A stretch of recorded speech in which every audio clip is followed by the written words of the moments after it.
Jarrell Correll Jr. Was a petty officer first class when I left the Navy. We were in the Med for 4th of July. We were operating with some other ships. And our 4th of July fireworks were 50 caliber machine gun tracers,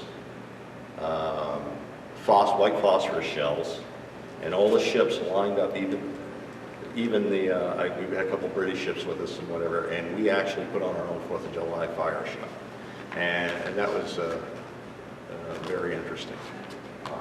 And then in the Med, it was really nice because a lot of times I didn't sleep in my bunk in the crew compartment.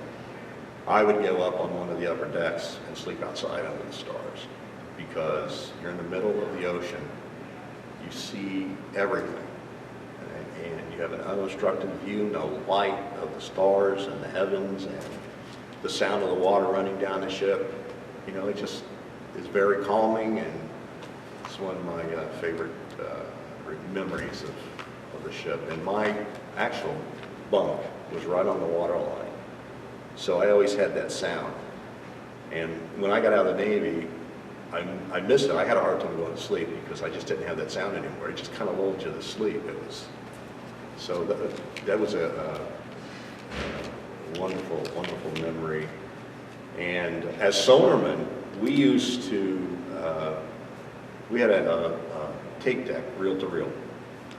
So we used to get the dolphins, porpoises, would jump in front of the ship. They would also make noise. Well, we would record them and then play it back for them, and it just drove them crazy.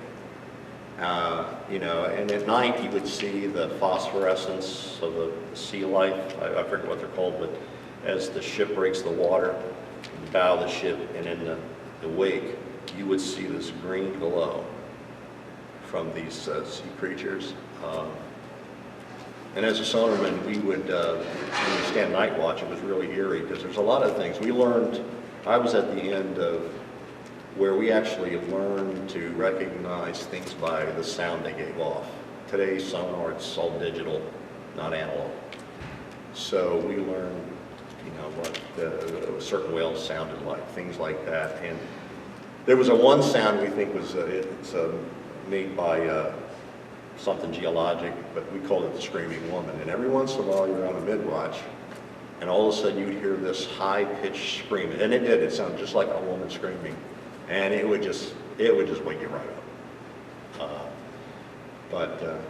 Yeah, we heard, we tracked the actual, I believe it was a Yankee-class Russian submarine off the coast of the United States for almost a week. So we did port and starboard, 6 on 6 off, and tracked that thing until we couldn't track it anymore. And,